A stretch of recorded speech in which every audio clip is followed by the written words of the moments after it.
Baik, bismillahirrahmanirrahim. Assalamualaikum warahmatullahi wabarakatuh.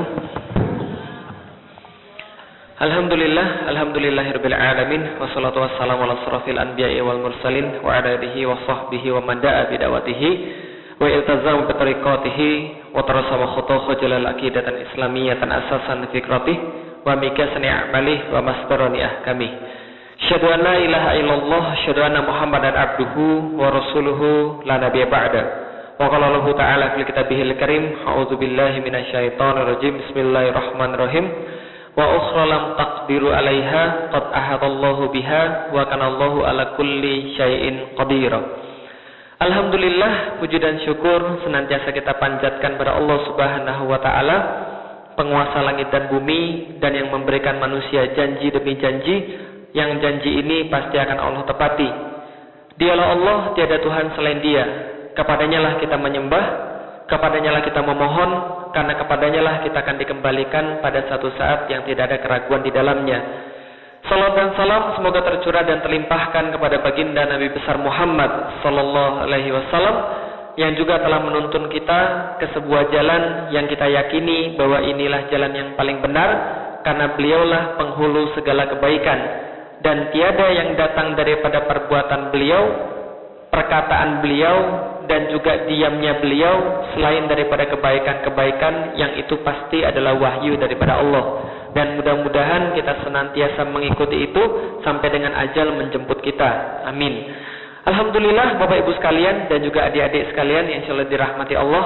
Jadi pada hari ini teman-teman yang masih muda mendapatkan kesempatan, kita akan sedikit membahas tentang satu tema yang berjudul Muhammad Al-Fatih. Siapa di sini yang nggak ngerti Indonesia?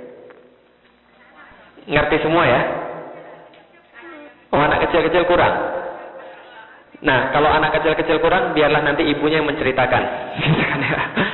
Karena betul, karena kita nggak bisa afford untuk mendapatkan seluruh segmen. Karena kalau saya di Indonesia pun, kalau misalnya segmennya broad dari kemudian dari kecil sampai dewasa, kita nggak bisa dapat seluruh segmen. Kita harus milih salah satu segmen agar dapat. Nah, karena itulah yang masih kecil-kecil ini, silahkan nanti diceritakan lagi di rumah. Saya akan kasih tahu nanti apa kemudian yang harus diceritakan. Jadi pada hari ini, teman-teman yang sudah dewasa, teman-teman yang sudah dewasa baik cowok ataupun cewek, hari ini kita akan bahas tentang seorang pemuda. Jadi pemuda ini tidak masuk ke dalam movies. Jadi dia tidak seterkenal seperti Iron Man, tidak seterkenal Superman, tidak seterkenal Spiderman, tapi dia bukan tokoh fiktif. Jadi bukan tokoh bohongan. Dia adalah seorang tokoh nyata yang adanya dia ini pernah disebutkan oleh Rasulullah Muhammad sallallahu alaihi wasallam. Namanya Muhammad Al-Fatih. Jadi semua yang ada di gambar ini adalah bohongan. Semua yang ada di gambar ini adalah fake, palsu. Kecuali satu yang asli, his sword. Ini adalah asli. Ini pedangnya Muhammad Al-Fatih yang sampai sekarang masih ada di Istanbul, Turki. Nah, jadi pedangnya ini ukurannya 1,5 meter dan di tengahnya bertuliskan ayat-ayat Al-Quran, Bapak Ibu sekalian. Nah, tulisannya apa? Nanti kita akan bahas kalau nanti ada pertanyaan.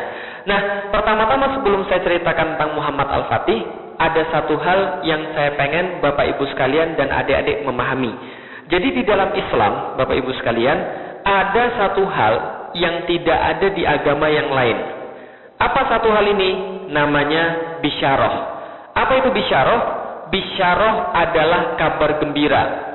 Kabar gembira yang datang daripada Allah dan Rasul kepada umatnya, kepada manusia, tentang kejadian yang terjadi di masa depan.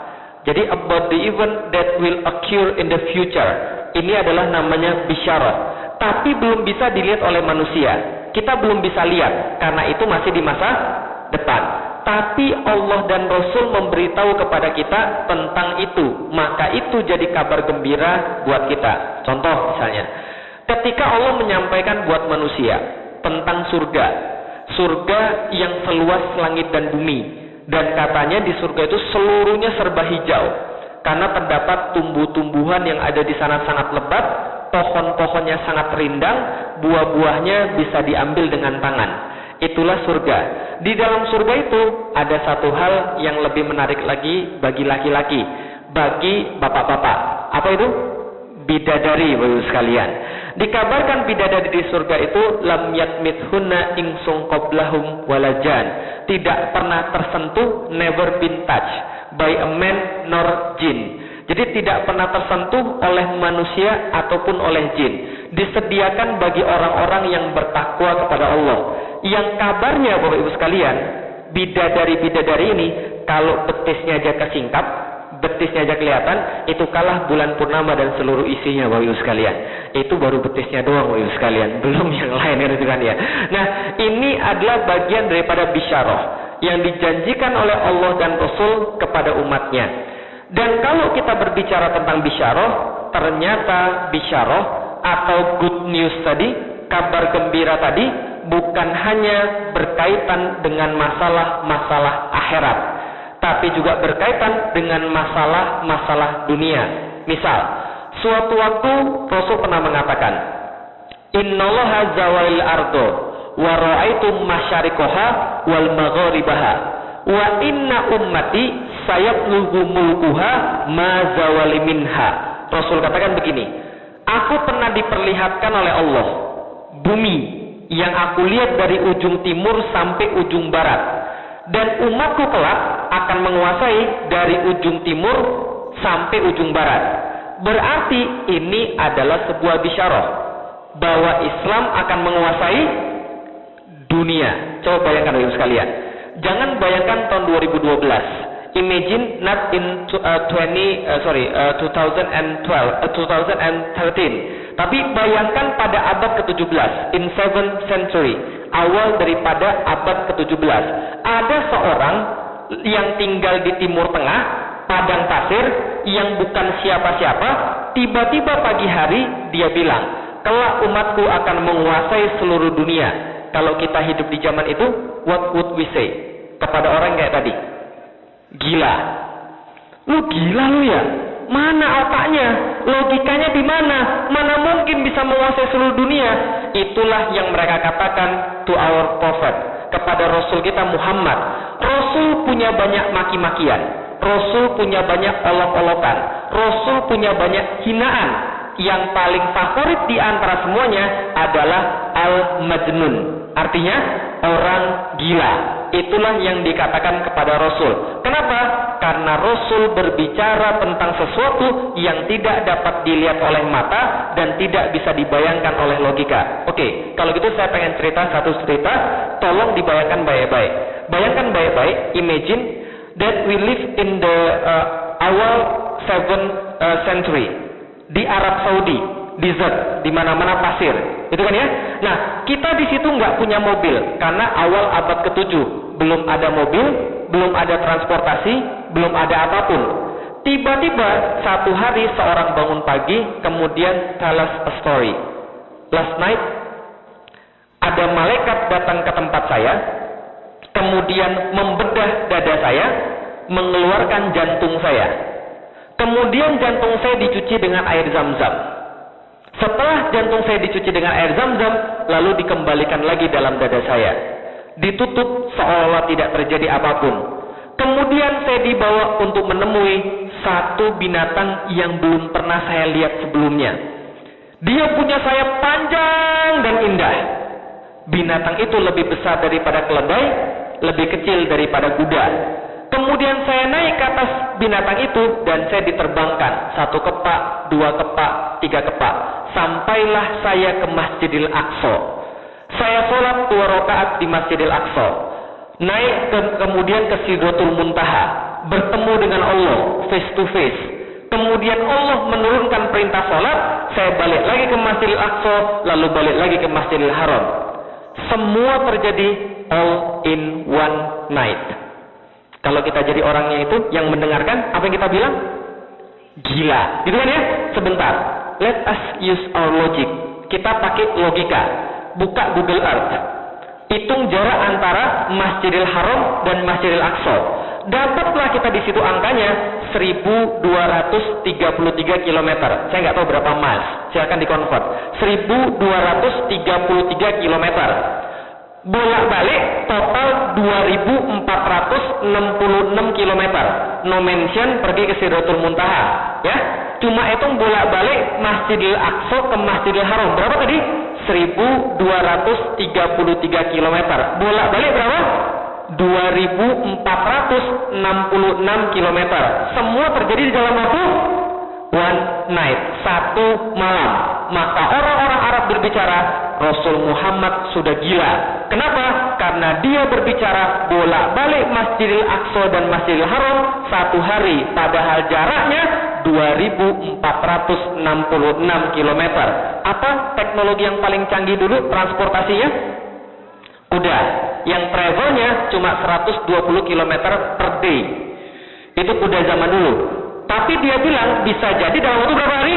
Satu malam. Maka Rasul dibilang gila. Gara-gara berbicara sesuatu yang tidak dapat dilihat mata, juga tidak bisa dibayangkan dengan logika. Inilah bisyarah Bapak Ibu sekalian. Maka dulu ketika saya masuk Islam, saya bilang sama bapak saya bilang, kenapa kamu masuk Islam? Why do you convert to Islam? Saya katakan, because Islam is a perfect religion. Sebuah agama yang sempurna. Lalu dia bilang, sempurna dari mana? Coba kamu lihat, yang lebih banyak miskin siapa? Muslim atau non-muslim? Muslim. Yang lebih banyak orang yang nggak makan siapa? Muslim atau non-muslim? Muslim. Yang lebih banyak nggak pendidikan? Muslim juga. Dari mana agamanya sempurna? Saya bilang, yang papi lihat itu bukan Islam. Yang papi lihat itu Muslim. Muslim berbeda dengan Islam. Karena kenapa? Zaman sekarang jangankan Muslimnya tahu Islam, belajar saja mereka enggan. Bagaimana mungkin mereka bisa mempraktikkan Islam? Maka yang papi lihat itu bukan Islam, tapi itu Muslim. Bapak saya bilang, sudah tahu yang Muslim tidak bisa diajari Islam, kenapa masih mau convert kepada Islam? Saya katakan, justru itulah tugas saya, bagaimana menyadarkan mereka agar mereka balik lagi ke Islam. Lalu bapak saya bilang, berapa banyak orang Muslim di dunia? Ada yang tahu berapa banyak Muslim di dunia? 1,7 juta. 1.7 million in all over the bukan million, billion in all over the world. 1,7 miliar orang Muslim di seluruh dunia. Lalu bapak saya tanya lagi, di antara 1,7 billion ini, berapa orang-orang yang kayak kamu dan teman-temanmu ini yang yakin bahwa Islam akan bangkit? Saya bilang, nggak lebih daripada 3%. Yang benar-benar mau belajar Islam, mau mengamalkan Islam, dan siap untuk mengorbankan segala-galanya demi Islam. Bapak saya bilang, papi saya bilang, impossible. 3% melawan 97%. 3% against 97%. It's impossible you can change them. Saya katakan, kalau tidak mulai dari satu, kita nggak bisa merubah segala-galanya. Memang kelihatan tidak mungkin, tapi itulah janji Allah. Kalau tidak ada janji Allah, janji Rasul, saya sudah menyerah dari dulu Bapak Ibu sekalian. Kok bisa begitu? Wajar aja, ngomong Islam 3 hari 3 malam nggak berhenti ngomong. Suara habis, terkapar karena capek. Yang sadar berapa orang? 3 orang, 4 orang. Tapi sekali TV menayangkan sesuatu yang salah, anak-anak muda kita, remaja kita, bahkan orang-orang Muslim termurtadkan pemikirannya secara tidak sadar karena TV menayangkan yang salah. Betul begitu? Contoh, kemarin ada seorang feminis namanya Irsad Manji datang ke Indonesia. Kenal Irsad Manji? Belum kenal. Seorang feminis namanya Irsad Manji. Dia datang ke Indonesia dan dia bilang, don't judge the book by its cover. Jangan menilai orang dari covernya. Jangan melihat orang dari luarannya. Yang penting dalamnya. Percuma aja kerudungan kalau dalamnya jelek. Percuma aja kerudungan kalau dia judes ngomongnya. Percuma aja kerudungan kalau dia tukang bohong. Maka nggak penting luarnya, yang penting dalamnya. Betul begitu Ibu sekalian? Betul-betulan sesat Ibu sekalian. Tapi karena mereka punya media, maka dia dipercaya. Kan itu kan ya? Kalau kita bicara tentang logika, sulit untuk merealisasikan Islam. Kalau kita bicara logika, kita punya apa? Duit nggak ada. Kekuasaan susah. Kan itu kan ya? Sedangkan mereka punya duit, mereka punya kekuasaan, mereka punya media. Tapi untungnya kita punya bisyarah, karena itulah kita terus yakin. Speaking of which, tentang bisyarah, mari kemudian saya tampilkan. Ini ada sebuah gambar. Ini adalah is a map from ketika Rasul masih hidup, from the early 7th century. Ketika Rasul masih hidup, inilah gambar peta dunia. Sekarang saya tanya, teman-teman yang masih muda ini, pas belajar geografi, berapa negara yang harus dihafalin? Ada berapa? 170-an negara yang harus dihafalkan. Zaman dulu tidak sesusah zaman sekarang. Zaman dulu tidak sesusah zaman sekarang. The old times are simple. The nation are only two. Satu adalah Persia, dua adalah Romawi, Rome, the Romans. Nah, kita lihat, sebelah sini adalah Persia yang sudah berusia sekitar 1173 tahun. Jadi, they have been aged about 1,000 years. Jadi sebelah sini adalah Persia, sebelah sini adalah Romawi. Rasul dan para sahabat menegakkan Islam di tengah-tengah, Madinah. Jadi dihimpit dua raksasa, in the middle of two giants. In the west is Romans. Sudah ratusan tahun, 100 years. Sedangkan di sebelah east adalah Persia yang sudah berusia sekitar ribuan tahun. Rasul di sini baru usianya 0 tahun, 0. Kenapa? Karena baru menegakkan Islam di sini. Di saat Rasulullah masih hidup, in the old times, ketika ditanya pada mereka, kalau kita tanya sekarang deh, kalau sekarang, which city you want to visit the most? Sekarang, Roma. Selain Roma apa lagi?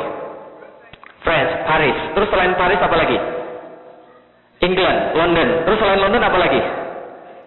Manchester, Barcelona, Madrid. Itu mah klub bola sebenarnya. Oke, semua orang punya city, punya kota yang dia ingin kunjungi pada saat ini. Tapi back then, zaman dulu, orang cuma punya dua kota yang mereka ingin kunjungi paling banyak, yang mereka sangat ingin kunjungi. Dan dua kota ini, yang pertama Constantinople and the second is Rome. Apa yang pertama?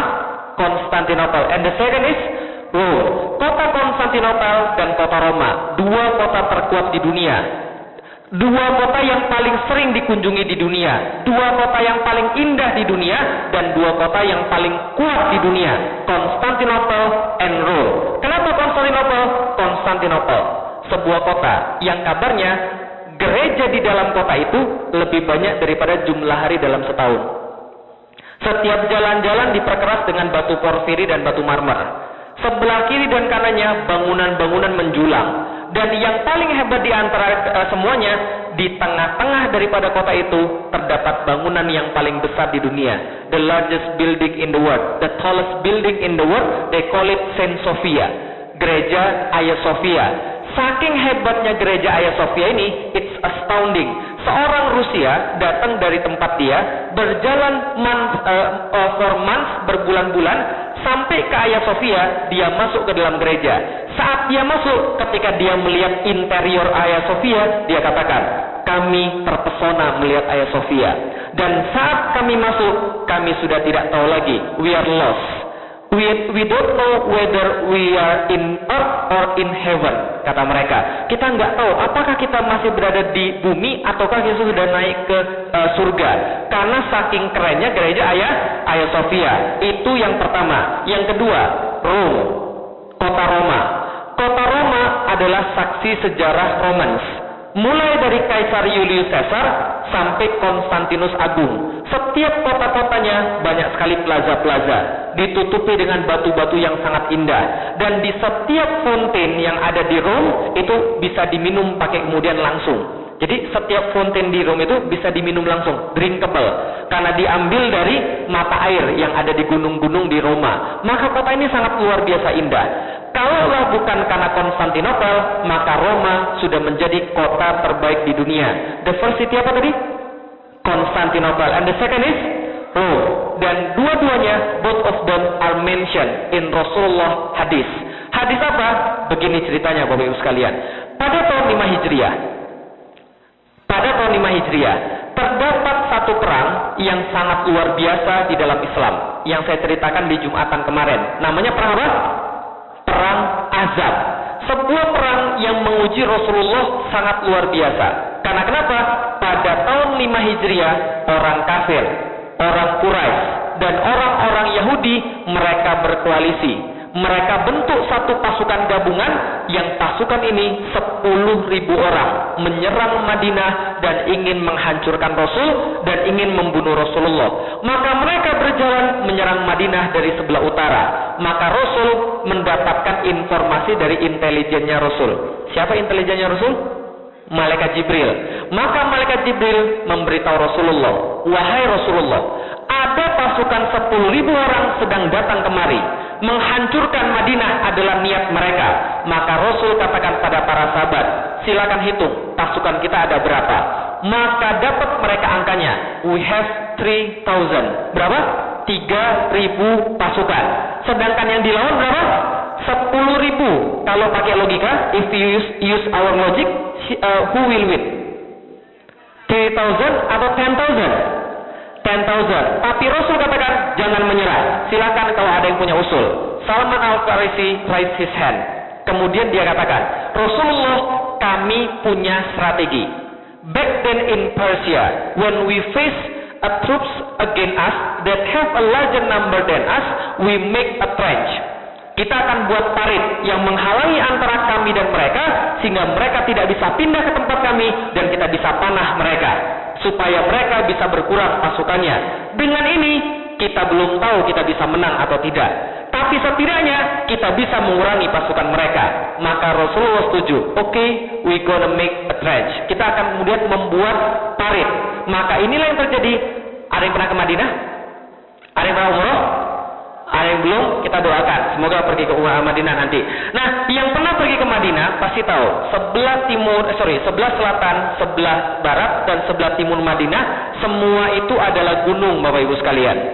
Satu-satunya wilayah yang bisa dimasuki adalah wilayah bagian utara. Maka Rasul memerintahkan membuat parit, made a trench that length about 5 miles. Berapa? 5 miles. 8 kilometer. 5 mile itu kira-kira dari mana ke mana dari sini? 5 miles dari mana ke mana? Dari sini ke Hollywood, 5 miles. Nah, itu kemudian dibayangkan, mereka buat parit 5 mil dari sini ujung sini, 5 mil, dan itu bukan di tanah sini, tanahnya tanah Arab. Tahu tanah Arab itu apa? Batu pasir. Itu yang mereka buat di tanah Arab. Panasnya luar biasa, panasnya mengerikan, tapi mereka buat di sana. Panas luar biasa, 5 mil mereka buat parit, dan makanan mereka apa? Makanan mereka satu kurma dibagi bersepuluh. Jadi kita bisa lihat seperti apa tekanan para sahabat pada waktu itu. Maka wajar ada orang yang bertanya pada Rasul, Rasul, saya izinnya pulang dulu ke belakang. Nanti saya balik lagi setelah saya kasih makan istri saya. Tapi dia kabur, nggak balik lagi. Ada yang bilang, ya Rasul, saya pulang dulu sebentar. Ini anak-anak saya pada belum makan. Nanti saya balik lagi setelah saya kasih makan mereka. Mereka kabur, nggak balik lagi. Maka what left with Rasulullah is ada dua golongan, two types of men.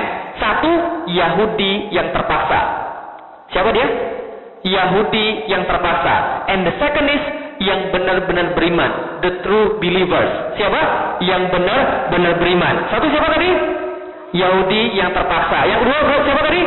Yang benar-benar beriman. Maka tatkala mereka sedang capek-capeknya, sedang lelah-lelahnya membangun parit, sedang putus-putus asanya, tiba-tiba ada yang bertanya pada Rasulullah, ya Rasulullah, besok yang akan kita taklukkan Konstantinopel atau Roma?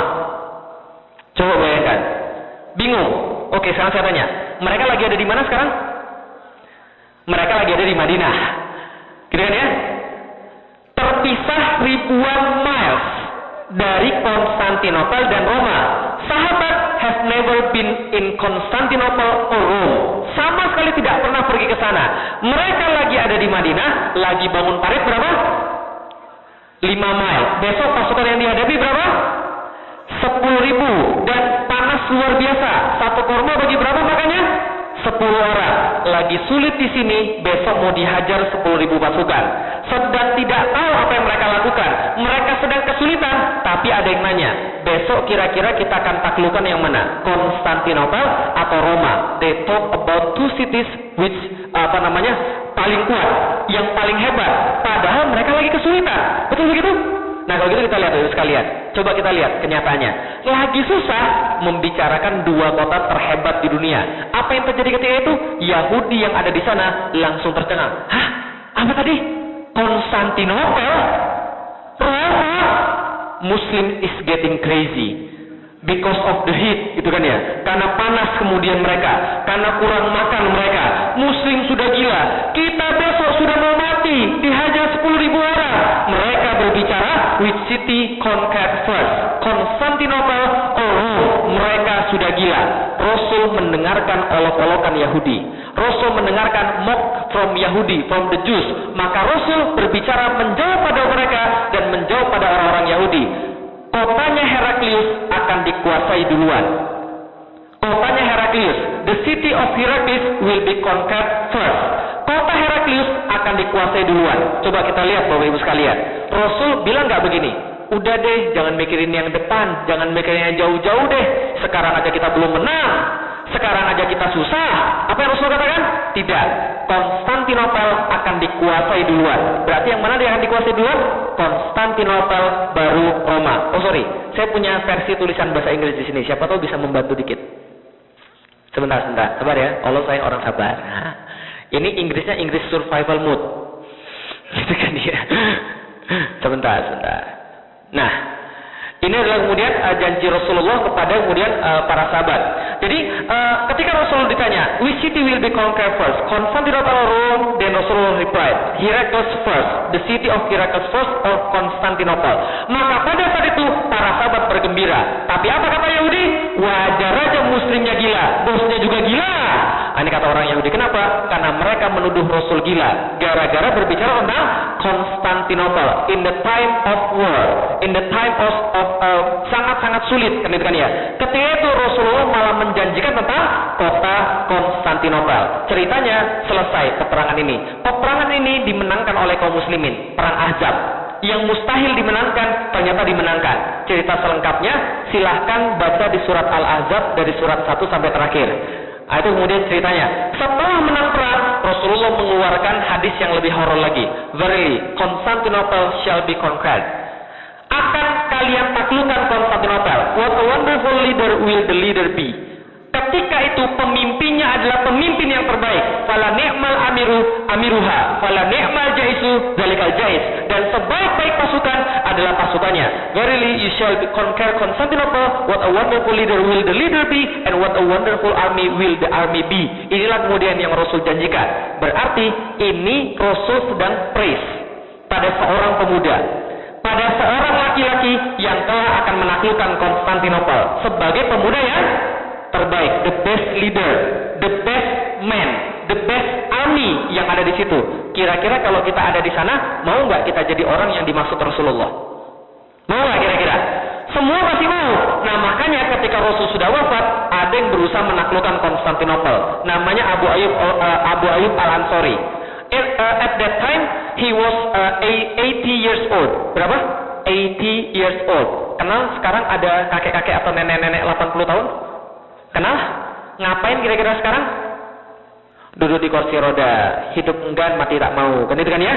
Nah tapi di zaman waktu itu, Abu Ayyub Al-Ansari have heard that Muawiyah want to go to Constantinople to conquer Constantinople. Then he say to Muawiyah, he said to Muawiyah, I want to go in the troops. Then Muawiyah said, no, you are old. Kamu sudah tua, nanti kamu menyusahkan kita saja. Biarkan kami yang masih muda untuk pergi ke Konstantinopel. Abu Ayyub bilang, tidak, saya mau ikut. I insist to go in the troops. Kenapa?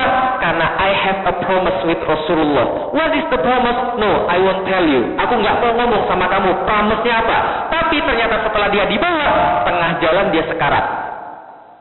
Ketika dia dying, ketika dia sekarat, dia bilang sama Muawiyah, when I die, don't bury me in this ground, but bury me in the ground closest to Constantinople. Makamkan mayat saya di tempat yang paling dekat dengan Konstantinopel. Maka mayat beliau dibawa dengan kuda oleh Muawiyah dan dimakamkan tepat di depan tembok Konstantinopel. Karena apa promisnya pada Rasulullah? Dia berjanji pada Rasulullah, dia akan mendengarkan gemerincing pedang dan derap kaki kuda pasukan penakluk Konstantinopel. Itu janji dia pada Rasulullah. Maka dia dimakamkan tepat tepat di depan tembok Konstantinopel. Berikutnya, Maslama bin Abdul Malik bawa 180.000 pasukan. Tidak bisa menaklukkan Konstantinopel juga. Harun al-Rasyid yang sangat kaya tidak bisa menaklukkan Konstantinopel juga. Bayezid pertama dan Murad kedua, keduanya adalah a good fighter, a good pemimpin di dalam perang. Tidak bisa juga menaklukkan Konstantinopel. Kenapa? This is Konstantinopel. Where is this? Where is this? Konstantinopel. Oke, tapi petanya di mana? Turki, betul. Ini kalau tahu Turki. Ini Selat Bosphorus Straits. Ini Sea of Marmara. This is what the difference about Asia and Europe. Jadi yang membedakan whatever Asia and Europe is the Bosphorus Straits that difference them. In the west is Europe, in the east of Bosphorus Straits is Asia. Maka ini adalah kemudian pemisah antara Asia dan Eropa. Konstantinopel terletak tepat di sini. Napoleon berkata, Konstantinopel, what a wonderful city you are. Karena kenapa? Napoleon benar berkata, kalau dunia ini ibarat sebuah negara, maka ibu kota yang paling pantas adalah Konstantinopel. Saking kerennya kota Konstantinopel. Konstantinopel, the shape of a triangle. Bentuknya seperti segitiga. Utaranya adalah laut, ini adalah Golden Horn, ini adalah selat tanduk. Bay, Golden Horn Bay. Nah, sebelahnya adalah selat Bosphorus tadi, Bosphorus Strait, dan di bawahnya adalah laut. Jadi bentuknya kayak segitiga. Mereka ini dikelilingi oleh laut, except wilayah bagian barat, west, yang ditutupi oleh unbreachable wall selama 1000 years. Unbreachable, nggak pernah bisa untuk dibolongi. Inilah kemudian Konstantinopel. Siapa yang menaklukkan Konstantinopel? Ini orangnya, namanya Muhammad II atau Muhammad As-Sani yang kita kenal nanti dengan nama Muhammad Al-Fatih, Muhammad the Conqueror. Kalau kita lihat gambarnya ini, kira-kira umurnya berapa? Kira-kira umurnya berapa? 60 salah, 60 salah, 40 salah, 70 salah, 30 salah, 30 salah. Umurnya, his age when he conquered Constantinople is 21. 21 years old. 21 years old when he conquered Constantinople. Can you imagine what we do in 21? Tapi dia menaklukkan Konstantinopel. Oke, kalau gitu, kenapa dia punya jenggot? Karena dia orang Turki, Bapak-Ibu sekalian. Karena itu dia punya jenggot. Kalau orang Cina nggak punya, jadi jangan banyak tanya. Ustaz, kenapa Ustaz nggak punya jenggot? Kadang-kadang ada orang nanya begitu. Saya bilang, sabar. Ustaz kan harusnya kan ikut sunnah Nabi. Nabi kan berjenggot. Kenapa Ustaz nggak berjenggot? Saya bilang, tenang. Ustaz kan berarti nggak nurutin sunnah Nabi dong. Saya bilang, tenang. Saya masih dalam masa pertumbuhan. Bapak Ibu sekalian, rambut aja baru tumbuh kan itu. Ayo Muhammad Al-Fatih. Oh enggak Ustaz, ini aja Ustaz. Kemarin ada yang bilang, pakai minyak kemiri Ustaz, diolesin biar lebih banyak jenggotnya. Saya bilang sudah saya coba. Oh nggak bisa juga Ustaz. Nggak bisa. Pakai minyak Firdaus Ustaz, olesin. Udah saya coba, saya olesin. Nggak numbuh di sini, malah numbuh di sini. Enggak. Nah, namanya siapa? Muhammad II atau Muhammad As-Sani. Dia adalah yang menaklukkan Konstantinopel. Siapa dia? He's the son of Murad II.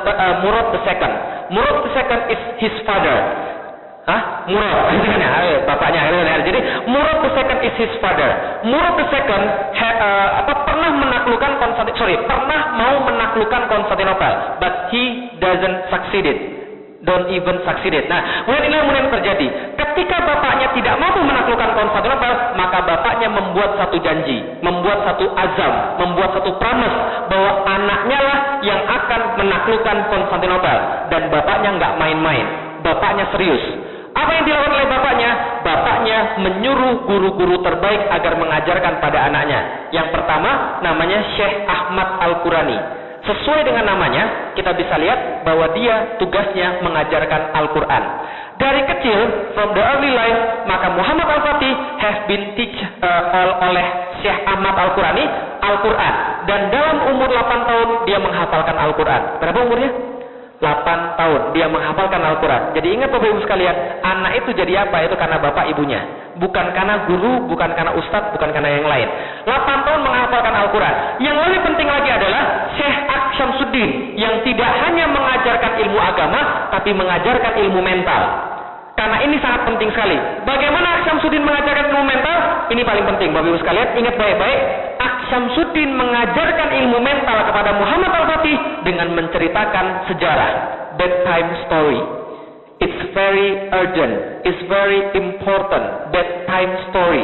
Maka yang setiap hari diceritakan pada Muhammad Al-Fatih adalah kisah-kisah kepahlawanan, heroic story about Rasulullah Muhammad SAW and his companions. Diceritakan pada kemudian Muhammad Al-Fatih setiap hari bagaimana Rasul berperang, bagaimana taktik Rasul, bagaimana strategi Rasul, bagaimana akhlak Rasul. Semua diceritakan pada Muhammad Al-Fatih sehingga kepalanya penuh dengan kisah-kisah kesatria dan kisah-kisah kepahlawanan.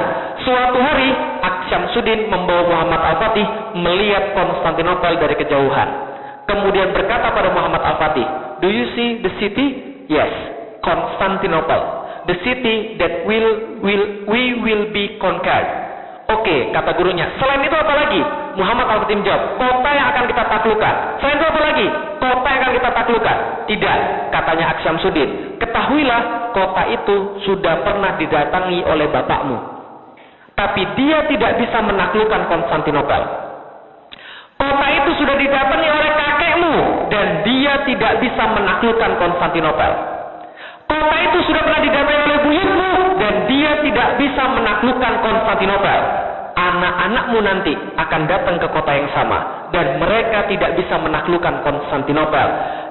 Cucu-cucumu akan datang ke sana dan mereka tidak bisa menaklukkan Konstantinopel. Siapa yang bisa? Karena menurut saya, orang yang menaklukkan Konstantinopel dan yang menjadi pemimpin terbaik ada di depan mata saya.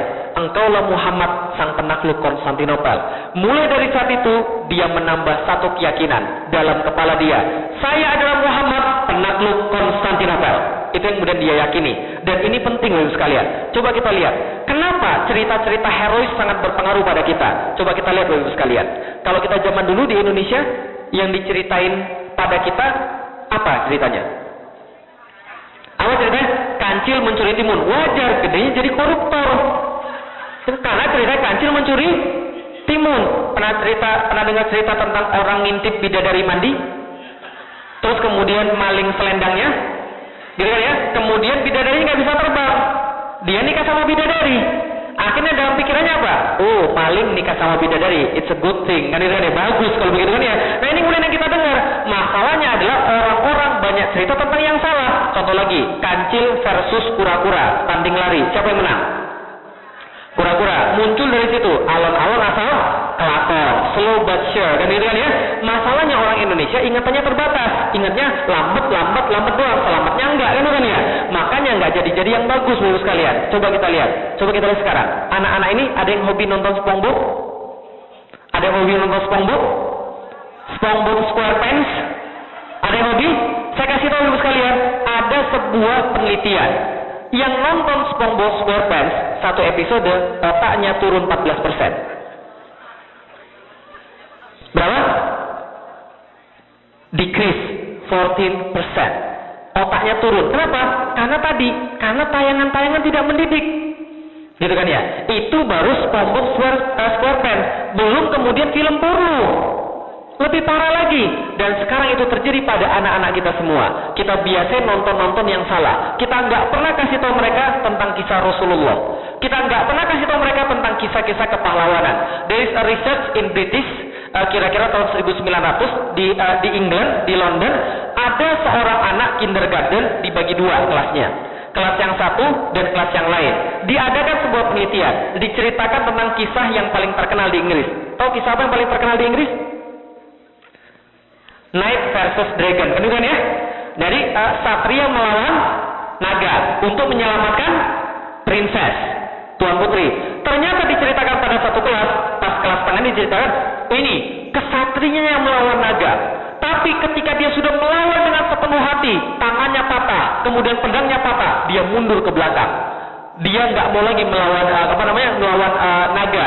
Dia kemudian desersi, mundur, takut. Nah, satu lagi diceritakan, pedangnya patah, tangannya patah, kakinya patah, tapi dia berusaha sampai dia berhasil membunuh naga dan pulang bawa princess. Kira-kira apa yang terjadi kemudian? 20 tahun kemudian, 20 years later, yang diceritain yang kesatrianya kabur, itu orangnya jadi nggak punya rasa keberanian, nggak punya rasa ingin mencoba, curiosity, nggak tough, kan itu ya. Sedangkan yang diceritakan yang sampai berusaha sampai membunuh naga, orangnya tough, tidak mudah menyerah, dia selalu kreatif. Itu bedanya, karena cerita bedtime story. Jadi itu penting banget itu. Hati-hati, harus sering diceritakan. Maka ibu dan bapaknya juga harus tahu kisah Rasul. Harus tahu kisah sahabat, harus tahu kisah orang-orang hebat di dalam Islam. Lah bagaimana anaknya bisa tahu, padahal mereka nggak bisa kemudian menceritakan. Bisa dipahami maksudnya Bapak sekalian? Oke, kita balik lagi pada Muhammad Al-Fatih. Maka Muhammad Al-Fatih yakin, oke, Constantinople will be conquered in my hands, di tangan saya. Maka sejak itu dia berusaha memantaskan diri untuk menaklukkan Konstantinopel. Apa yang dia lakukan? Ini yang dia lakukan.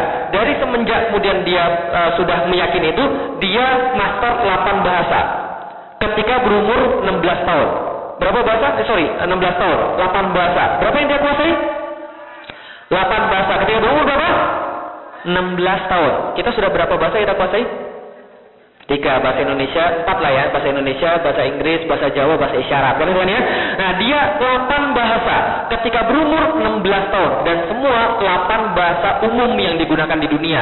Latin, Yunani. Kemudian bahasa Persia, bahasa Arab, bahasa Turki, bahasa ibunya. Kemudian bahasa Jus, bahasa Yahudi, bahasa Serbia, dan bahasa Prancis. Dia kuasai 8 bahasa. Dan apalagi yang lebih hebat adalah semenjak dia balik hingga dia meninggal, dia tidak pernah sekalipun meninggalkan sholat rawatib dan sholat tahajud. Kenapa? Karena dia tahu. Tadi hadis Rasul ada yang masih ingat? Constantinople will be conquered. By whom? The best leader. The best leader is the closest to Allah. How can someone close to Allah then he don't do tahajud? Nggak mungkin. Maka dia kemudian dawamkan tahajud dia agar dia dekat pada Allah, agar dia bisa menjadi panglima yang terbaik. Dan tidak hanya itu, dia bentuk pasukan yang terbaik, namanya The Royal Janissaries. Ada di sini anak-anak yang main game Age of Empire? Sudah out to date ya? Age of Empire tahu? Nah, pernah pilih Ottoman? The Ottoman. Nah, this is their special forces, the Royal Janissaries, the forces that the strongest until the World War I. Inilah kemudian pasukan yang paling kuat sampai Perang Dunia Pertama, pasukan Inkisaria dalam bahasa Arab. Al-Fatih kumpulkan sekitar 7.000 pasukan, mengelompokkan mereka dalam setiap barak, dan setiap barak dikasih satu ulama dan recite Al-Quran, recite hadis, agar mereka mentalnya adalah mental mujahid.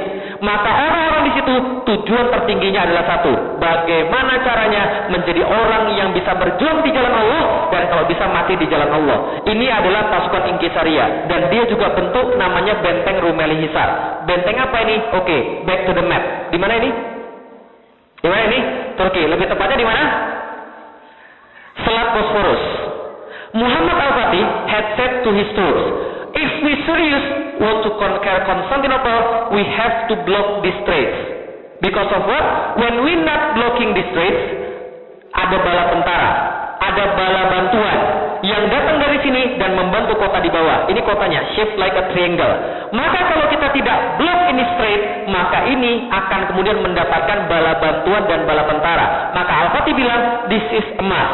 We have to block these straits. Lalu bagaimana caranya? Gampang. Buyutnya pernah bangun benteng di sini. Jadi his great-grandfather have made a fortress here. The name is Anadolu Hisar. Hisar means fortress. Anadolu means Anatolia. Anatolia itu apa ya? Asia kecil.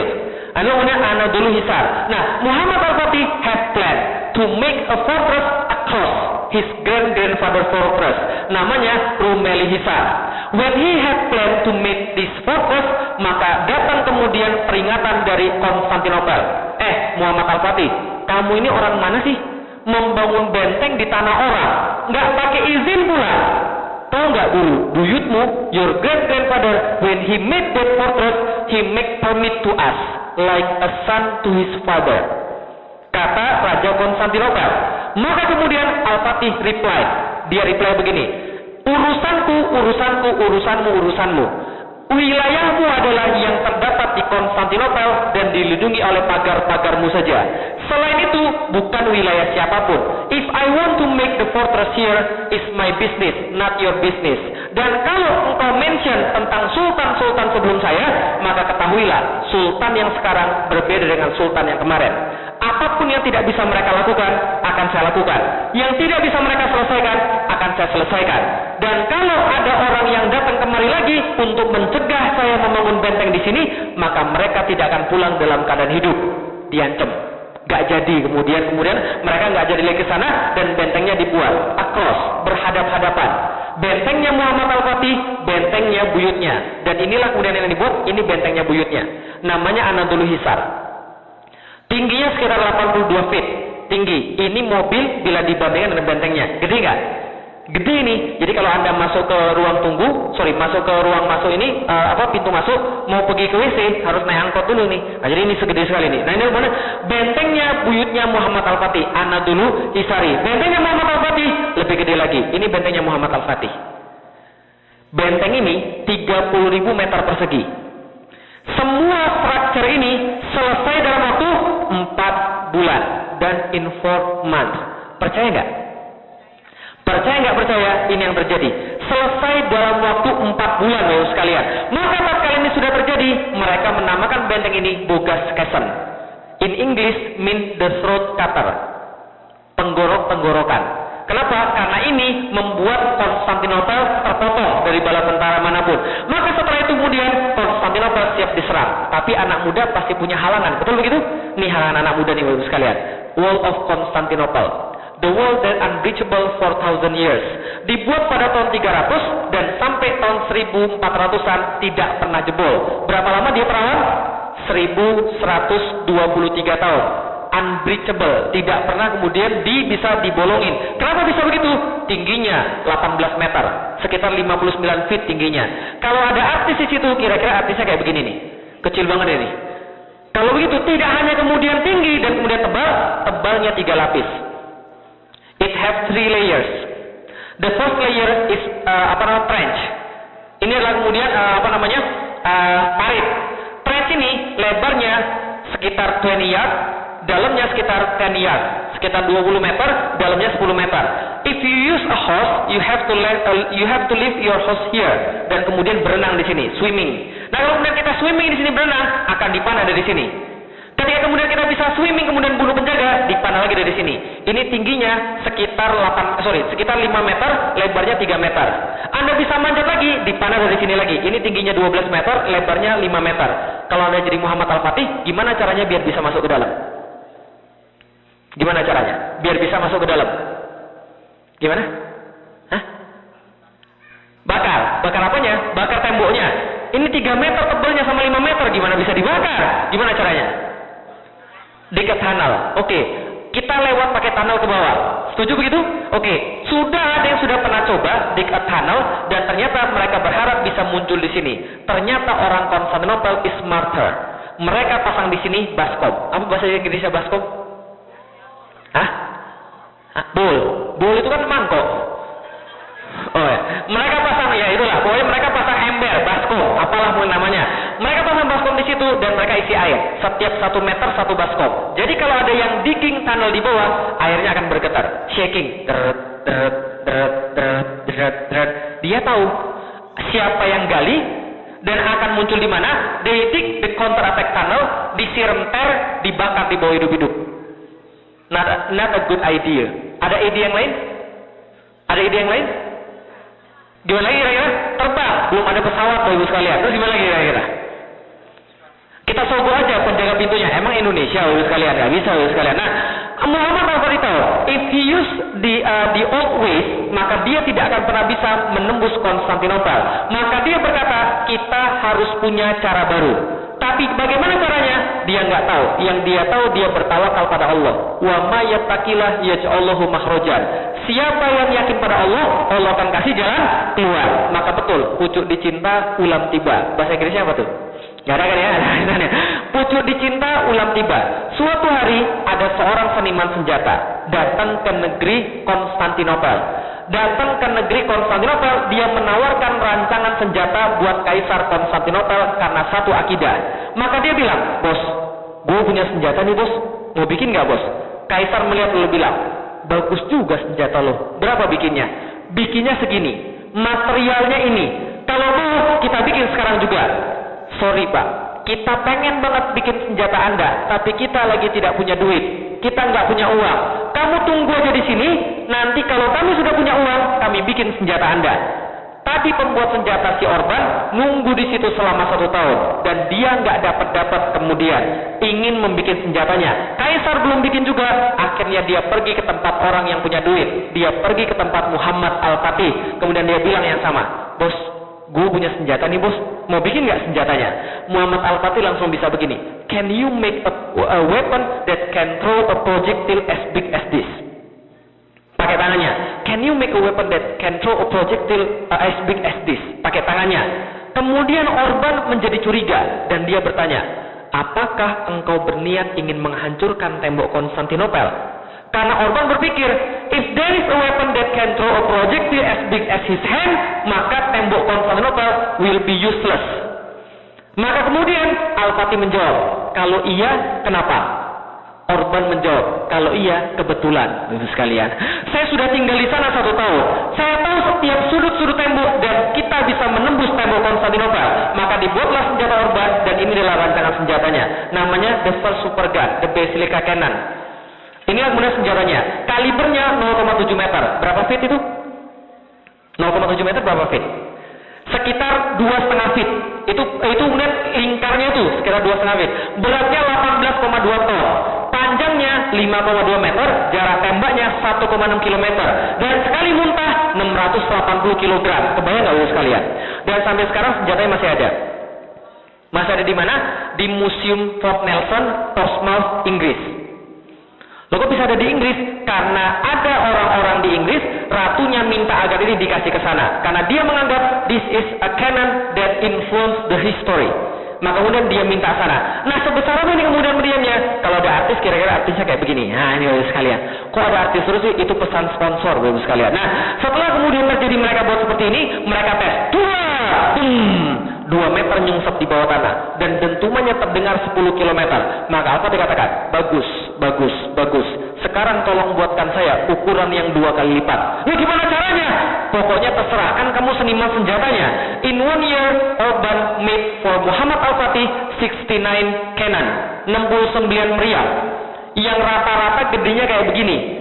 Satu 5,2 meter, satu 8,4 meter, and the other is average about 3 to 4 meters. Inilah kemudian panjangnya 69 meriam dan semua diberangkatkan pada 6 April 1453. 6 April 1453 Al-Fatih menyerang Konstantinopel, dan Konstantinopel the shape of triangle, bentuknya seperti segitiga. Atasnya laut, sebelah sini laut, sebelah sini laut, dan ini adalah tembok 3 lapis yang tadi kita lihat. Tembok 3 lapis tadi bukan 100-200 meter, tapi temboknya 7,5 kilometer. 5 miles. Kebayang nggak maksudnya? Jadi 5 miles ini, if you standing here, you see to the right, to the left, then you see until the end of your side, semua tembok. Lihat ke sebelah right, until the end of your side, semua tembok. Itulah Konstantinopel sekalian. Maka Muhammad Al-Fatih menyerang dengan 3 cara. Dia serang lewat 3 cara. Sebelah barat, dia serang lewat tembok Konstantinopel. Sebelah selatan, dia berusaha menyerang lewat Laut Marmara. Dan dari sebelah timur, dia berusaha masuk ke dalam Golden Horn Bay. Dan apa yang dia lakukan? Dia kerahkan 400 kapal untuk menembus Konstantinopel dari sebelah lautan. Dan itu jumlah yang lumayan banyak pada saat itu. Dari sebelah timur, dia kerahkan beberapa kapal-kapal kecil untuk menembus Konstantinopel. Dan dari kemudian sebelah barat, total 250.000 pasukan berjalan dari Adrianopel menuju Konstantinopel dalam jangka waktu 2 bulan dan sampai di depan Konstantinopel pada tanggal 5 April 1453. Berapa? 5 April 1453. Maka tatkala mereka kemudian berjalan, mereka cerita, when we walk in the daylight, maka matahari tidak bisa sampai ke dalam kaki kami karena tertutup oleh tombak-tombak kami yang ribuan. Dan ketika malam hari, maka kami tidak bisa melihat bumi karena tertutup oleh kemah-kemah kami. Itu kata pasukan mereka. Setelah mereka sampai ke depan Konstantinopel, orang Konstantinopel giliran menceritakan, we see the Muslims. Kita melihat Muslim spread across us, mendatangi kami like a river of steel, seperti sungai dari besi, karena baju mereka memancarkan cahaya matahari. Dan meliputi kami, spread to us from shore to shore, dari pantai sampai ke pantai. Maksudnya apa nih? Dari pantai sampai ke pantai, semuanya Muslim, Bapak sekalian. Bisa kebayang nggak? Luar biasa kan ya? Nah, pada tahun 1453, Muhammad Al-Fatih majuin kemudian ke Konstantinopel. Dia diskusi dengan pemilik Konstantinopel dan mengatakan, serahkan kota kepada kami, surrender the city, and all will be guaranteed. Tidak ada kemudian yang dibunuh, tidak ada yang akan kemudian dirampok, tapi serahkan kota kepada kami secara damai. Maka rajanya berkata, lebih baik kami mati. Kemudian Al-Fatih berkata, so be it. Kalau begitu biarlah terjadi. Tanggal 6 April 1453, Al-Fatih membariskan pasukannya 1,5 kilometer daripada tembok kota.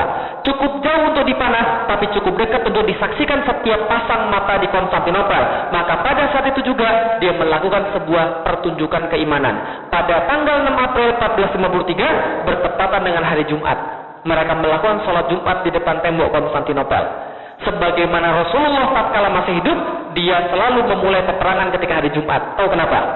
Karena setiap hari Jumat kaum muslimin berkumpul dan berdoa, maka mereka mendoakan pasukan yang ada di depan. Dan karena itu Allah pasti menurunkan pertolongan. 6 April pasukan kemudian menyerang lewat 3 arah. Yang menang siapa Bapak sekalian? Muhammad Al-Fatih atau Konstantinopel? Muhammad Al-Fatih atau Konstantinopel yang menang? Konstantinopel, betul. Konstantinopel menang total. Apa yang terjadi? Pasukan Muhammad Al-Fatih kalah total. 400 kapal hancur dengan hanya 27 kapal. Dengan apa yang kemudian mereka menyerang dari sebelah timur, dipasang rantai segede kingkong sehingga kapal-kapal nggak ada yang bisa masuk. Terus kemudian gimana? Kemudian dari sebelah barat meriam ditembakkan satu demi satu, tapi baru ketahuan kelemahannya. Apa kelemahannya? Tembak 2 hancur, kemudian seporsi besar dinding, tapi baru ketahuan kelemahannya. Apa kelemahannya? Reloadnya 3 jam sekali. Jadi nggak jadi urusannya. Tembak 2 hancur semen, tembak hancur semen, tembak hancur semen. Urusannya nggak selesai-selesai. Tembak hancur repair, tembak hancur repair lagi. Nggak selesai-selesai masalahnya. Mereka tadi menyerang tanggal berapa tadi? 6 April. 6 April mereka menyerang. Sampai tanggal 20 April tidak tersisa secercah pun kemenangan. Yang terlihat pile of body semakin banyak. Yang terlihat pasukan semakin banyak yang meninggal. Logistik semakin berkurang dan orang-orang semakin muncul rasa keraguan, maka mereka mulai muncul suara-suara sumbang. Tahu suara sumbang? Pulang aja yuk. Kayaknya kita nggak mungkin menang deh. Ini gara-gara Muhammad Al-Fatih ini, kita jadi banyak yang mati nih. Coba kalau dia kemudian tidak gegabah, coba kalau dia tidak mau menaklukkan kota ini, kita kan nggak banyak yang mati. Al-Fatih tahu pasukannya kemudian moralnya down. Dia kumpulkan seluruh komandan-komandan, kemudian dia bilang, "Okay, say something to me. Are we continue our fight or we flee?" Kemudian kita pulang. Kemudian para pasukan berkata, diam semuanya, nggak ada yang berani berkata. Satu doang yang ngomong, gini, Muhammad Al-Fatih orangnya jenggotnya panjang, sudah putih semua, rambutnya juga sudah putih semua karena dia sudah paling senior. Dia bilang begini, gini, saya punya usul. Saya adalah penasihat dari zaman bapakmu. Betul begitu? Ya. Kalau begitu, saya menyaksikan kamu dari kecil tumbuh menjadi dewasa. Betul begitu? Ya. Maka dengarkan kata-kata saya. Saya menyaksikan engkau tumbuh menjadi seorang manusia yang luar biasa hebat. Engkau panglima terkuat muslim sampai dengan sekarang. Engkau tidak ada yang menyaingi. Engkau paling hebat di antara kami. Engkau adalah pemimpin masa depan umat muslim. Karena itu saya melihat bahwa pada kali ini pasukan kita sudah banyak mati. Sebelum pasukan kita habis, kita pulang aja dulu ke rumah. Muhammad Al-Fatih nggak setuju. Tapi sebelum orang tadi selesai ngomong, meja dibanting. Seorang mualaf namanya Zagonos Pasa. Dia mengatakan, jangan dengarkan kata-kata dia. Sedangkan dia ingin memadamkan semangat dalam diri kita. Sesungguhnya kita datang kemari, saya perlu ingatkan, bukan untuk kembali, tapi untuk mati di sini. Tapi kalau dia bilang tentang orang-orang yang mati, kita menuju mati syahid. Itu keinginan kita. Maka kalau dia berbicara tentang kemudian penaklukan, saya beritahu, Alexander the Great datang ke negeri timur, membawa setengah jumlah pasukan daripada jumlah pasukan kita, dan dia menaklukkan sebagian besar daripada dunia timur. Kita bawa pasukan 2 kali lipat, twice as much. Tapi kita, masa kita kalah di bawah tembok-tembok ini? Saya tidak terima. Maka kita tidak bisa melakukan kecuali meningkatkan tekanan dan tingkatkan serangan pada mereka. Lanjut atau tidak perangnya? Oke, saya minta sedikit waktu ya. Sudah jam 8 saya. Oke, mereka lanjut perangnya dan kita pun lanjut. Oke, kalau gitu mereka bilang, kita sekarang menyerang mereka lewat 3 arah. Dari selatan kita serang lewat lautan. Dari sebelah timur kita serang lewat lautan. Dari sebelah barat kita serang lewat barat. Tapi semuanya gagal. All of them fail. Lalu gimana caranya? Ada satu penasihat bilang begini, gini Pak, kenapa we fail in the west? Karena setiap ada kerusakan, they repair it. Setiap ada kerusakan, they repair it. Karena the most of them, the defense force is concentrated in the west. Karena itulah ketika ada kerusakan, mereka repair lagi. Tapi there is no troops in here, there is no forces defensive force in here. Kenapa? Mereka pasang rantai segede kingkong di sini. Kapal-kapal can go in. Dari mereka tidak bisa menyerang lewat utara. Maka penasihatnya bilang, if our troops can go in, we can attack from the north, then the defensive force that concentrated in the west will be divided into the north. Paham maksudnya? Jadi kalau kemudian kita bisa nyerang dari sebelah utara, ini akan terbagi, maka repair tidak akan bisa berjalan as fast as now. Itu cara satu-satunya. Tapi masalahnya apa tadi? Rantai segede kingkong. Lalu gimana caranya? Semua mengusul. Gimana caranya kalau ada ini rantai segede kingkong? Gimana caranya supaya bisa masuk? Gimana caranya? Fly. Belum ada pesawat. Gimana caranya? Potong. Rantai segede-gede begini sekalian. Itu rantai kapal itu. Nggak bisa nyelam. Namanya lumba-lumba. Nggak bisa. Terus gimana lagi kira-kira? Tabrak pakai kapal. Kapalnya karam. Terus gimana caranya? Semua pasukan putus asa. Stalemate. Jalan buntu. Al-Fatih katakan pada mereka, tenang, jangan merasa menyerah. Kita ini adalah pasukan paling kuat karena kita beriman pada Allah. Saya sudah memikirkan ini dari semalam dan saya punya solusinya. Gimana solusinya? Ini solusinya. Al-Fatih berkata, kita kan punya kapal. Kapal kita ini, let's park our ship into the Galata. Kita akan parkirkan kapal kita di Galata. Setelah kapalnya kita parkirkan di Galata, maka kapalnya kita angkat. Setelah kita angkat, kita balikin lagi. Sekarang kapal kita sudah di lautan kan? Pasukannya berkata, betul juga ya. Kenapa kita nggak kepikir dari tadi ya? Tapi mohon maaf Sultan, apakah Sultan lupa kalau Galata ini sebuah bukit? Al-Fatih katakan, saya tahu itu adalah sebuah bukit. Tapi kalau kita tidak pernah membayangkan, if we can imagine that we can cross our ship into the Galata, then nor the Constantinople. Orang Konstantinopel juga tidak akan mampu membayangkan. Maka ini adalah strategi sempurna. Ingat Rasulullah. Rasul selalu melakukan unexpectable, surprise attack. Maka ini adalah satu-satunya yang harus kita lakukan. Maka pada tanggal 21 April 1453 disepakati kapal-kapal akan dipindahkan melalui Bukit Galata. Dan esoknya apa yang terjadi? Esoknya suatu kemustahilan berubah menjadi sebuah keajaiban strategi perang. 72 kapal pindah dari Selat Bosforus kepada Selat Tanduk dalam waktu 1 malam. Berapa kapal pindah? 72 kapal perang pindah dari Selat Bosforus kepada Selat Tanduk dalam waktu just one night, 1 malam. Berapa kapal pindah? 72 kapal. Tanggal 22 April 1453. Maka orang-orang Konstantinopel naik ke atas menara. Mereka melihat ke atas Bukit Galata. Yang mereka saksikan adalah apa? Horor. Bendera la ilaha illallah Muhammad Rasulullah berkibar di atas Bukit Galata. Tatkala mereka saksikan ke bawah, yang mereka lihat adalah pemandangan yang merenggut nyali mereka semuanya. Kapal-kapal perang satu persatu berbaris menuruni wilayah mereka. Yang mereka anggap wilayah paling aman berubah menjadi wilayah paling berbahaya bagi mereka. Maka mereka katakan Konstantinopel is over. Konstantinopel sudah selesai. Kenapa? Muhammad Al-Fatih orang gila. Dia membawa kapal-kapalnya melalui ombak-ombak dan menjadikan bukit-bukit sebagai pengganti daripada ombak-ombak. Maka saat itu pula peperangan dilanjutkan sampai pada tanggal 27 Mei 1453. Mereka mulai tanggal berapa? 6 April. Sekarang tanggal berapa?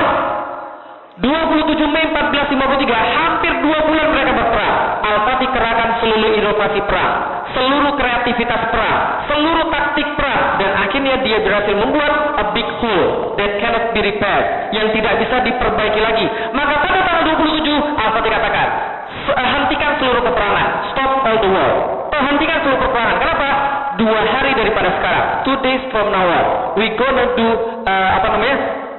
serangan yang terakhir, the last attack. Kalau kita menang, maka kita kuasai Konstantinopel. Kalau kita kalah, biarlah mayat-mayat kita terkubur di sini. Maka pada tanggal 28, semua pasukan wajib berpuasa. Seluruh pasukan wajib berpuasa supaya minta pada Allah agar penaklukan kita dimudahkan oleh Allah. Maka pada tanggal 28, seluruh pasukan berpuasa. Ulama-ulama membacakan ayat-ayat Al-Quran. Ulama-ulama mengingatkan tentang kemuliaan hadis penaklukan menaklukkan Konstantinopel. Seluruhnya membaca ayat Al-Quran, mengingatkan diri dan menyucikan diri. Pada tanggal 29 jam 1 dini hari, Al-Fatih mengumpulkan seluruh pasukan ba'da tahajud, kemudian berkhutbah pada mereka dengan sebuah khutbah yang terakhir, with the last speech yang kita kenal sampai dengan sekarang. Inilah kemudian khutbah Muhammad Al-Fatih pada seluruh pasukannya. Jika penaklukan kota Konstantinopel sukses, maka sabda Rasul telah menjadi kenyataan, dan salah satu mukjizatnya telah akan terbukti. Maka kita akan mendapatkan bagian daripada janji daripada di sini, yaitu kemuliaan dan penghargaan. Oleh karena itu, sampaikan pada setiap pasukan, kemenangan besar yang akan kita capai akan menambah ketinggian dan kemuliaan Islam. Untuk itu, wajib bagi setiap pasukan menjaga agar syariat Islam selalu di depan mata dia, dan jangan sampai satu pun melanggar syariat Allah yang mulia. Karena Al-Fatih paham betul bahwa kemenangan dia bukan diakibatkan oleh kekuatan dia, bukan diakibatkan oleh taktik dia, tapi oleh izin dan pertolongan Allah. Maka dia akan jangan maksiat, karena maksiat itu menunda pertolongan Allah. Maksiat itu membuat Allah enggan menolong manusia. Maka harus dikatakan, jangan mengganggu orang-orang tidak berdaya, jangan ganggu para pendeta, jangan ganggu para wanita, jangan ganggu orang yang bersembunyi di gereja, jangan ganggu mereka semua. Kalau kita berhasil menaklukkan kota ini, maka jam 2 dini hari pasukan diberangkatkan, 2 sampai jam 4 nggak berhasil, jam 4 sampai jam 6 nggak berhasil, jam setengah 7 pasukan Inkisaria dikeluarkan, dan sebelum matahari bersinar dari sebelah timur, the rest is history. Konstantinopel takluk di tangan kaum muslimin. Tanggal 29 Mei 1453, Al-Fatih masuk ke dalam gerbang kota dan mengucapkan, Alhamdulillah, semoga Allah merahmati para syuhada, memberikan kemuliaan pada mujahidin, serta kebanggaan dan syukur buat rakyatku. Mereka masuk dengan bendera la ilaha illallah Muhammadur Rasulullah. Al-Fatih langsung kemudian berjalan straight menuju gereja Hagia Sophia, menuju Saint Sophia. Sampai di depan Saint Sophia, dia mengagumi bangunan yang sangat luar biasa. Lalu tidak bisa menahan emosinya, dia turun dari kudanya, bersujud ke arah Mekah. Kemudian mengambil segenggam tanah Konstantinopel, menaruh ke atas kepala dia, sebagai wujud bahwa dia hanyalah manusia yang terdiri dari tanah. Ketika dia selesai bersujud, dia masuk kemudian ke dalam gereja Hagia Sophia, mendapatkan ribuan orang menangis histeris, karena mereka takut mereka akan dibunuh. Kenapa mereka takut mereka akan dibunuh? Pada waktu yang sama, terjadi reconquista di Spanyol. Tahu reconquista? They kill all the Muslims in Spain. Orang-orang Kristen kemudian datang pada Spanyol, mereka memberikan namanya Inquisition Court, mahkamah inkuisisi. Orang-orang Jus, orang-orang Muslim dihadapkan pada mahkamah inkuisisi, suruh ganti agama. Kalau mereka nggak mau ganti agama, mereka dibunuh.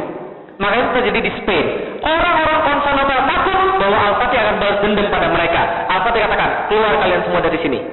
Kami menjamin setiap orang yang ingin tetap tinggal di kota, kami jamin rumah mereka, kami jamin properti mereka. Yang ingin keluar dari kota, maka biarlah mereka keluar dari kota. Kami kawal sampai ke depan kota, tapi kami minta tempat ini dijadikan sebagai masjid.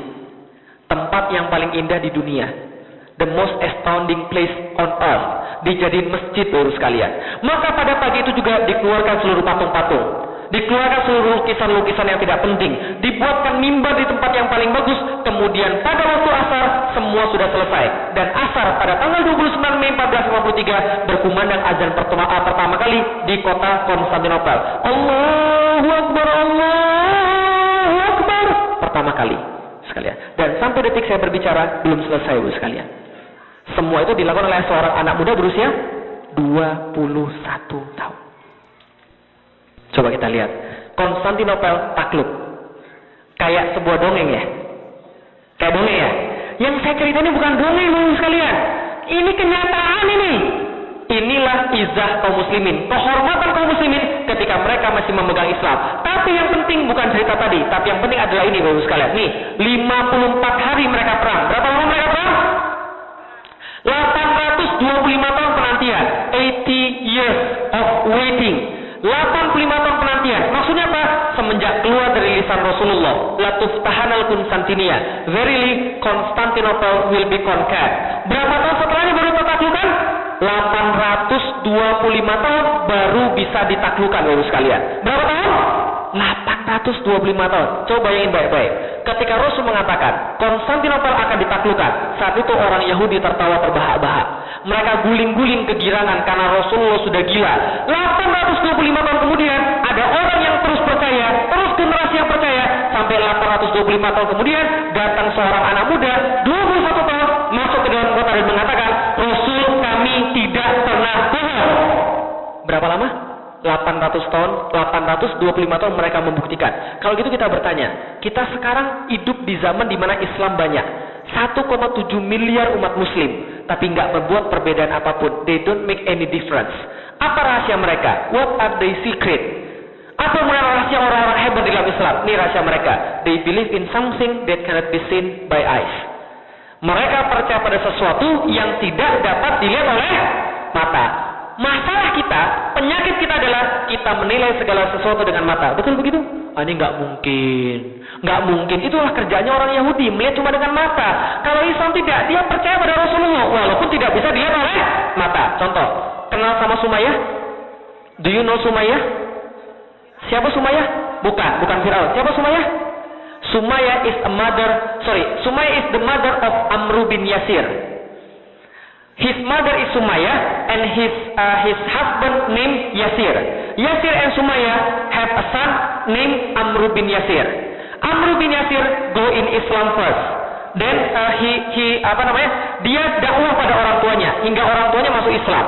Tatkala orang tuanya masuk Islam, Sumayyah and Yasir is a slave. Budak siapa? Umayyah bin Khalaf namanya. Tatkala Umayyah bin Khalaf found out bahwa Yasir dan Sumayyah convert to Islam, maka mereka kemudian ditarik di tengah lapangan dan mereka disiksa. They have been tortured. Amr bin Yasir is tied, diikat menyaksikan dua orang tuanya disiksa di depan mata dia. Yasir disiksa dengan cara apa? They tied him to a horse in right hand and they tied him to a horse in left hand, and the horse is jalan di tempat yang berbeda, maka terbelah ke tengah-tengah. Ibunya Sumayyah disiksa terlebih dahulu dengan cara apa? Dicambuk sampai berdarah-darah. Lalu kemudian Umayyah mengatakan, Sumayyah said, your God is not Allah. Maka Sumayyah meludahi Umayyah bin Khalaf. Tatkala Umayyah diludahi, apa terjadi? Dia marah besar, he get angry, dan dia ambil tombak, spear, dan spear itu kemudian ditusukkan dari kemaluan sampai tembus pada lehernya. Tatkala itu terjadi, when it happened, Rasulullah lewat di depan mereka. Tatkala Rasulullah lewat, Rasul menyaksikan penyiksaan ini dan berkata, Isbir ala Yasir, innakum jannatul masir. Sabar wahai keluarga Yasir. Have patience the family of Yasir. Bagi kalian sudah disediakan surganya Allah. Tatkala Sumayyah disiksa seperti itu, tembus dari kemaluan sampai lehernya, apa kata Sumayyah? Ya Rasulullah, surganya sudah di depan mata saya ini. Coba bayangkan, yang dilihat malah surga, padahal lagi disiksa itu. Artinya adalah apa? Artinya adalah dia lagi disiksa, tapi yang dia lihat justru surga. Artinya adalah apa? Bagi dia, apa yang dia dengar dari Rasulullah lebih realistis daripada fakta di depan mata. Paham maksudnya?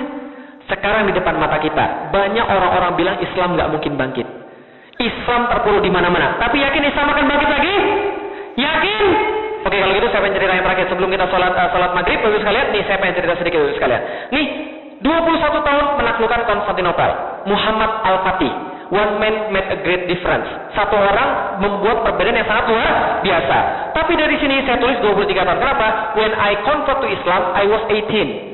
Saya 18 tahun ketika saya convert di dalam Islam. Dan saya mendengar cerita ini dari ustadz saya, nama ustadz saya Muhammad Fatih Karim. Ustadz saya Muhammad Fatih Karim, my teacher was named Muhammad Fatih Karim. He told me about Muhammad Al-Fatih. And he told me Muhammad Al-Fatih conquering Constantinople when he 23 years old. When I do some research, it's not 23 years old, but 21 years old. So, back then, I believe Muhammad Al-Fatih conquer Constantinople in 23 years old. Tapi pada waktu itu saya bilang pada ustaz saya, Kang, kalau begitu nama Islam saya Muhammad Al-Fatih. When I convert to Islam, my Islamic name is Muhammad Al-Fatih. Because of what? There is one city have not been conquered. Kota apa itu? Roma. Yakin gak Roma akan takluk? Oh ini mualaf gila ini. Biarin. Saya sudah biasa bilang orang gila Bapak sekalian. Rasul dibilang gila, sahabat dibilang gila. Tambah satu nggak ada masalah. Paham Bapak sekalian? Maka kemudian saya katakan 23 tahun saya akan menaklukkan kota Roma. I will be the one who conquer Rome. 5 tahun berselang, 5 years later, I have not been go to Rome. pergi aja belum, Bapak sekalian. Bagaimana bisa menaklukkan? Maka tapi saya pernah nggak jadi menaklukkan Roma, tapi saya menaklukkan satu orang perempuan. Nah, gitu kan ya. Jadi istri. Nah, then I got a wife. I have married. Nah, setelah kemudian saya married, saya kemudian punya istri, saya bilang pada istri saya, Dek, kalau begitu mungkin kita bukan yang menaklukkan Roma, tapi anak-anak kita yang insya Allah menaklukkan Roma.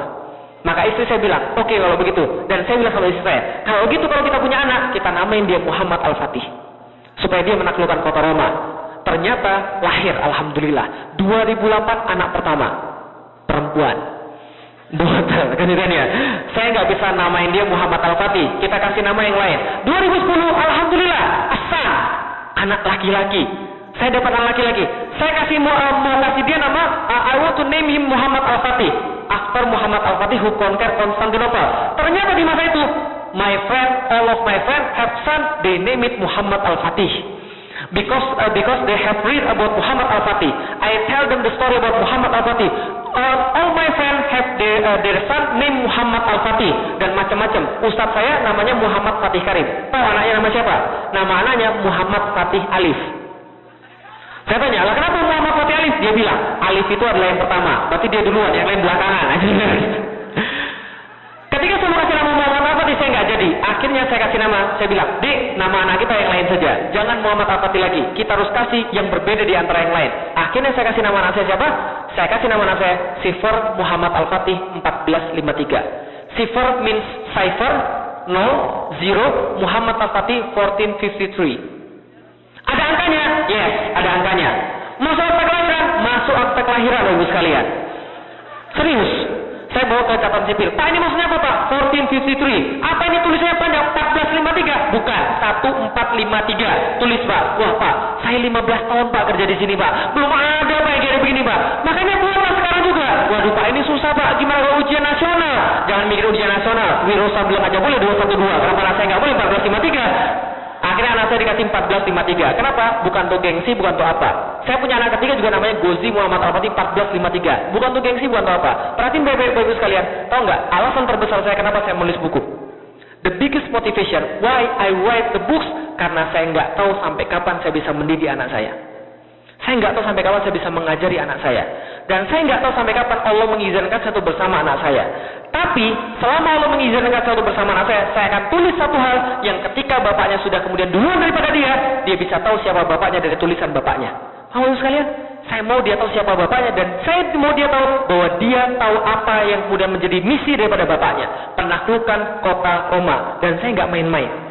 Kenapa? Karena Rasul nggak pernah main-main dalam kata-kata dia. Rasul bilang Roma akan takluk, dan itu pasti terjadi. Paham Ibu sekalian? One man made a great difference. Satu orang buat perbedaan yang sangat luar biasa. Kenapa? Karena ditanamkan pada dia keyakinan terhadap Rasulullah, dan akhirnya dia memantaskan diri untuk jadi yang terbaik di dalam Islam. Pertanyaan berikutnya, what have we do to our son, to our daughter?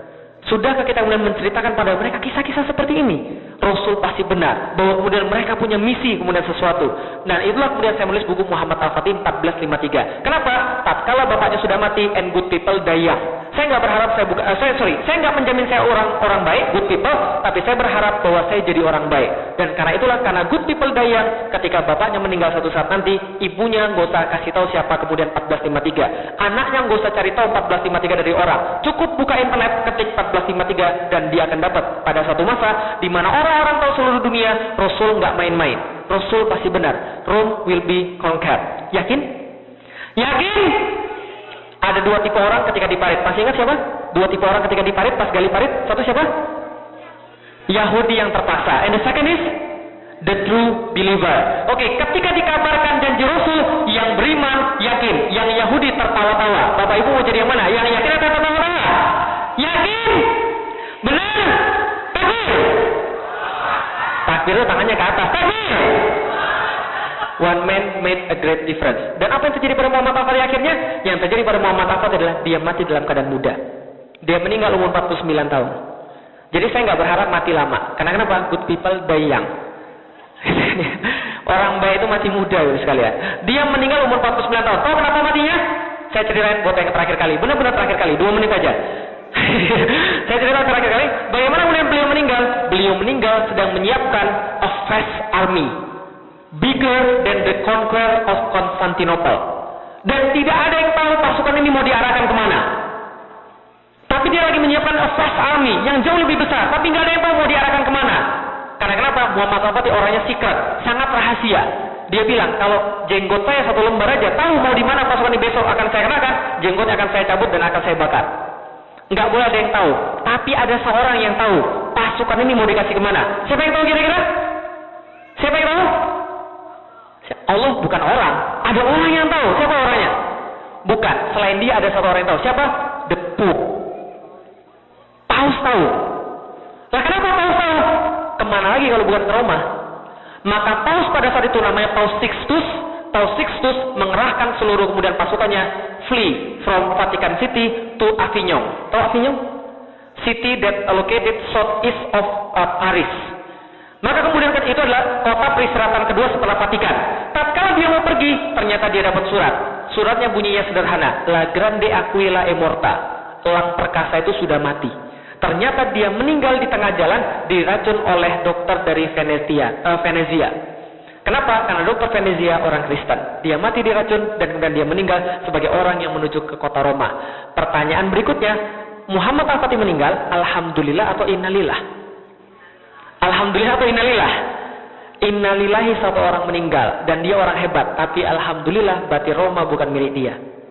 Paham maksudnya? Allah kasih pada kita, orang-orang kita. Roma pasti akan takluk. Yakin? Benar? Terima kasih, ini bisa saya ceritakan. Mohon maaf kalau Inggrisnya terbatas. Mudah-mudahan ibu bisa meneruskan pada anak-anaknya. Ini adalah kemudian semangat yang dimiliki oleh seorang muslim. Assalamualaikum warahmatullahi wabarakatuh.